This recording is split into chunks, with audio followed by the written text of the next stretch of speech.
Comment fonctionne l'économie? C'est une question que tout investisseur devrait se poser avant d'investir. En effet, vous allez avoir les marchés boursiers qui vont suivre les différents cycles économiques, un petit peu comme la nature suit les saisons en France. Vous allez observer des phases haussières, puis des phases baissières, et à nouveau des phases haussières, et à nouveau des phases baissières, et ainsi de suite. Sachez qu'en moyenne, un cycle économique dure à peu près 7 ans, avec 5 ans de phase haussière et 2 ans de phase baissière. Alors c'est à mettre en contexte avec le contexte économique justement, puisque voilà, vous le savez, le cycle économique sont en majeure partie dictés par le contexte inflationniste du pays et surtout la politique monétaire des banques centrales. Alors, vous auriez beau avoir la plus belle des entreprises sur lesquelles investir, vous savez qu'elle va avoir une croissance assez conséquente. Si vous choisissez le mauvais moment pour investir, ça peut être un investissement moyen et non plus optimum. Tout est une question de timing. Oh, And the got aid it. from Christian Rivera. Oh, and it's still playable. That ball was gone. Look at, they're not even playing. Oh, that's rough. Yeah, Up the top. it's like, USC, that's why it's legal.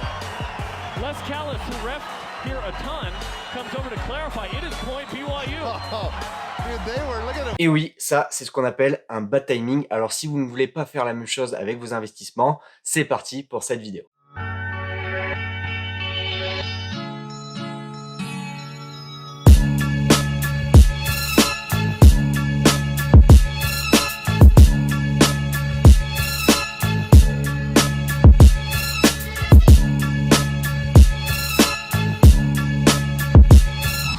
Pour commencer, sachez qu'il existe plusieurs classifications, mais nous, on va parler de la Global Industry Classification Standard, GICS. C'est la classification qui est le plus communément admise dans le secteur financier. Les 11 grands secteurs qui composent le GICS, on va le voir ensemble et ça commence par les technologies.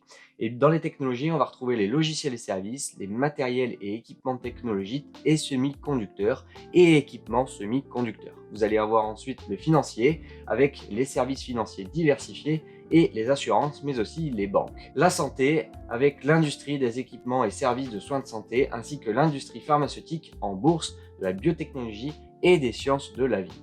Consommation discrétionnaire, cette fois c'est les automobiles et les composants, les biens de consommation durable et les vêtements, les services aux consommateurs et la vente au détail. La consommation de base, c'est la vente au détail des produits alimentaires et de produits de base, l'alimentation, les boissons et le tabac, ainsi que les produits ménagers et personnels. Services de communication, ça va être les services de télécommunication et les médias et divertissement. L'industrie, ça va être les biens d'équipement, des services commerciaux et professionnels et du transport. Les matériaux, cette fois, ça va être les produits chimiques des matériaux de construction, des conteneurs et des emballages des métaux et des mines, ainsi que du papier et des produits forestiers. L'immobilier, ça va être la gestion et le développement immobilier et les sociétés d'investissement immobilier en actions, ce qu'on appelle les REIT, REIT. L'énergie, ça va être les équipements et services énergétiques, ainsi que l'industrie du pétrole, du gaz et des combustibles consommables. Et enfin, les utilities, ça va être les services publics d'électricité, les services publics de gaz, les services publics multiples, les services publics d'eau et les producteurs indépendants d'électricité et d'électricité renouvelable. Voilà, je vous propose maintenant cette classification sous forme un petit peu plus d'images pour qu'elle soit un petit peu plus parlante et vous allez retrouver ces images pour la suite de la vidéo. Donc si vous ne savez plus à quoi ça correspond, je vous invite à revenir précisément à ce passage-ci. Un cycle économique se compose de 4 phases. Sachez que chaque phase constitue l'activité économique, que ce soit à l'échelle d'un pays ou à l'échelle mondiale. Et ça se compose comme suit. Vous avez tout d'abord la reprise. C'est le moment où l'économie connaît une forte reprise après une récession. Les banques centrales ayant réduit les taux d'intérêt pendant la récession pour stimuler l'économie, les liquidités circulent rapidement, ce qui aide les indicateurs économiques tels que le PIB et les chiffres industriels à revenir positifs. L'inflation est très faible, voire nulle, ou déflationniste et les taux d'intérêt sont très bas. À la suite de la reprise, vous avez l'expansion. C'est généralement la phase la plus longue d'un cycle économique. Pendant cette phase, la croissance de l'économie est au rendez-vous, les entreprises ont des bénéfices considérables et les emplois deviennent de plus en plus dynamiques, réduisant ainsi le chômage. L'inflation remonte ainsi que les taux d'intérêt. S'ensuit également la crise.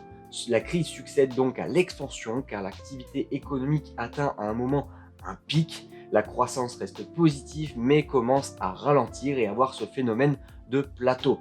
L'inflation est élevée et les taux d'intérêt grimpent rapidement. À la suite de la crise, vous avez enfin la récession. C'est la suite logique d'un crash boursier. Elle se traduit par une contraction de l'activité économique, les bénéfices des entreprises commencent à diminuer, l'inflation tend à diminuer et les taux d'intérêt chutent. Maintenant que vous savez les bases d'un cycle économique, selon vous, dans quelle phase sommes-nous? N'hésitez pas à me le dire en commentaire et je serai vraiment ravi de débattre avec vous sur le sujet. Une fois que vous avez identifié la phase du cycle économique, la fameuse question qu'il va falloir se poser et qui arrive naturellement, c'est est-ce que c'est le bon moment d'investir en bourse? Et bien là, c'est vraiment l'analyse sectorielle qui va se mettre en place et vous verrez que la réponse n'est pas forcément binaire. Les marchés boursiers sont dans une phase haussière depuis un certain temps maintenant, c'est un fait, tout comme c'est un fait qu'il y aura à un moment donné une phase baissière. Alors même si on ne peut pas la prédire, tout ce qu'on peut dire c'est que ce n'est pas grave si elle intervient puisque c'est dans les phases baissières que les investisseurs font les meilleurs coups. En effet, une phase baissière va drastiquement faire chuter les prix et c'est là où vous allez pouvoir vous placer et faire des performances lorsque les phases haussières vont reprendre. C'est là où vous allez pouvoir optimiser votre patrimoine. C'est encore une fois une question de timing comme je vous l'ai dit et il va falloir essayer de multiplier les analyses pour ne pas laisser place à la chance dans ces moments-là.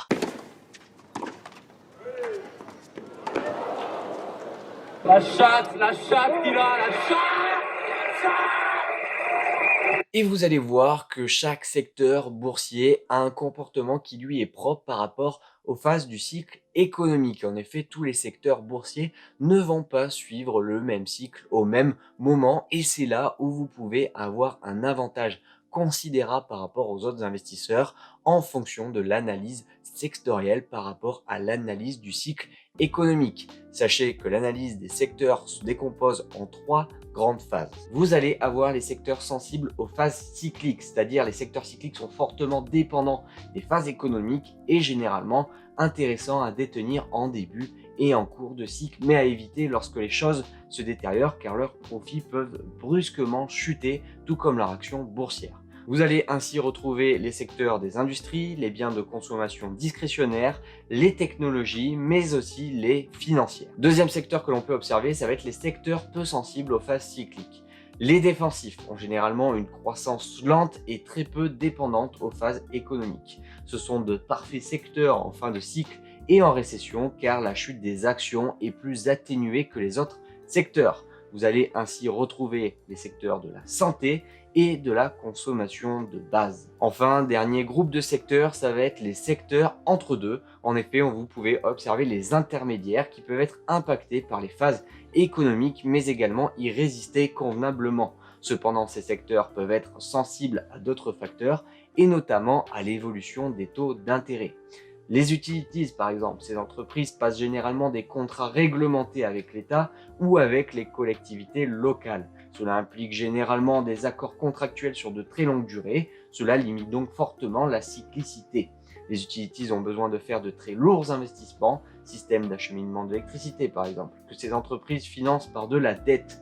Ainsi, ces entreprises performent lorsque les taux sont bas, puisque ça va être faible coût d'emprunt, et elles sont en difficulté quand les taux sont hauts. Vous retrouvez également les services de communication, tout comme les utilities, le secteur des télécommunications passe des contrats sur de longues durées. Cependant, les investissements dans des infrastructures sont élevés, satellites, antennes, liaisons filières, etc., etc. Et ces entreprises font également appel à beaucoup de dettes. Elles sont donc également sensibles aux taux d'intérêt. Vous retrouvez également l'immobilier. Le secteur d'immobilier est probablement le plus vaste, car il est décomposé en de nombreuses catégories très distinctes. Le principe de fonctionnement est cependant toujours le même, s'endetter à un taux faible et louer les surfaces à un taux plus élevé. Ici encore, la dépendance au taux d'intérêt est très élevée, probablement même la plus forte parmi les utilities et les télécommunications, car c'est le cœur même du business immobilier. En effet, l'écart des taux est directement proportionnel aux résultats financiers. Pour l'analyse sectorielle, je ne réinvente pas la poudre, une analyse historique des secteurs permet de dégager les différentes tendances de performance en fonction des phases économiques. En bref, vous pouvez directement vous rendre compte quel secteur est plus susceptible d'intervenir dans telle phase économique.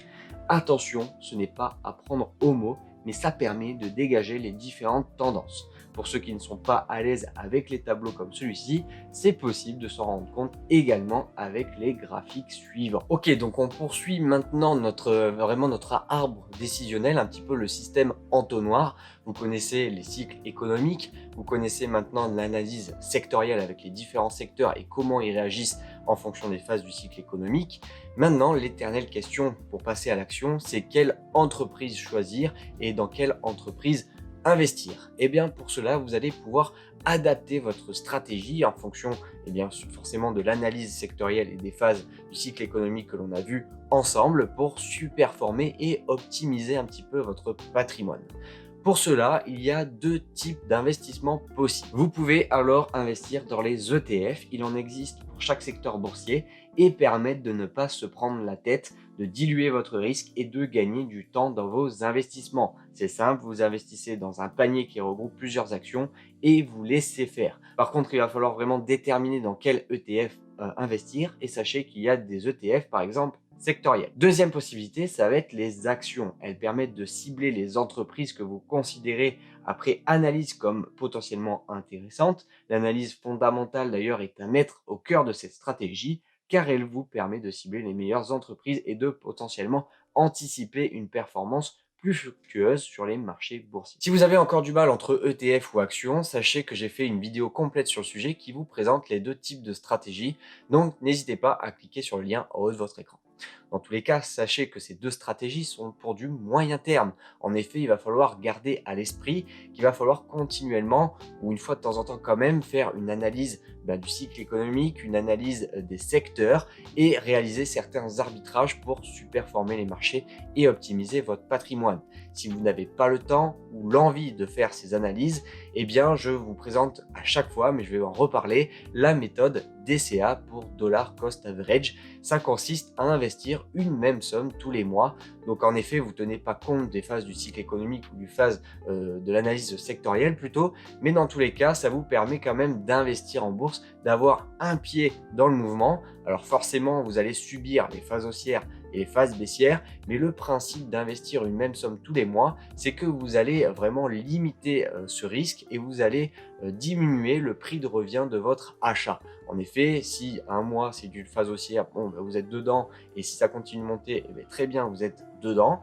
Si c'est demain une phase ou le mois d'après une phase baissière, ok, vous avez peut-être investi au mauvais moment, mais le mois d'après, vous serez vraiment dans la phase baissière. Donc, vous investirez, vous diminuez votre prix de revient. Et si derrière, on a une reprise économique avec une phase haussière, vous êtes dedans depuis le début. Donc, pas de panique. Voilà, on arrive déjà à la fin de cette vidéo. J'espère que vous avez appris pas mal de choses. Dans tous les cas, vous voyez un petit peu le cheminement logique que suivent les marchés boursiers. En effet, on va avoir vraiment un contexte macroéconomique avec différentes phases de cycle que vous avez vues et que vous avez analysées ensemble dans tous les cas.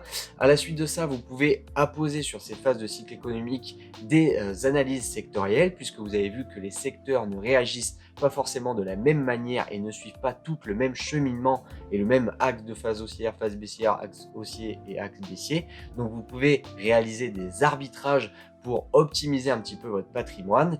Mais dans tous les cas, même si vous avez ces éléments-là, si vous savez que l'entreprise sur laquelle vous voulez investir, elle a vraiment un potentiel de croissance très intéressant, ne faites jamais de all-in.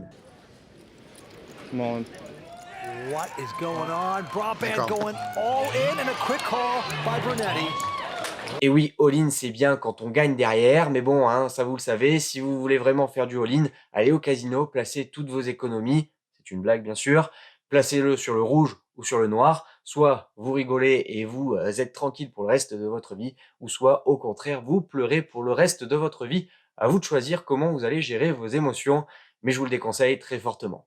Dans tous les cas, vous le savez, définissez-vous des objectifs, faites des analyses du cycle économique, des analyses sectorielles, des analyses fondamentales pour les entreprises. Respectez ces analyses à la lettre, vous avez des objectifs bien précis, donc ne faites pas n'importe quoi. Si vos émotions commencent à vous guider vos actions, vraiment posez le cerveau et essayez de respecter vos objectifs pour devenir riche. C'était Mathias, ciao ciao.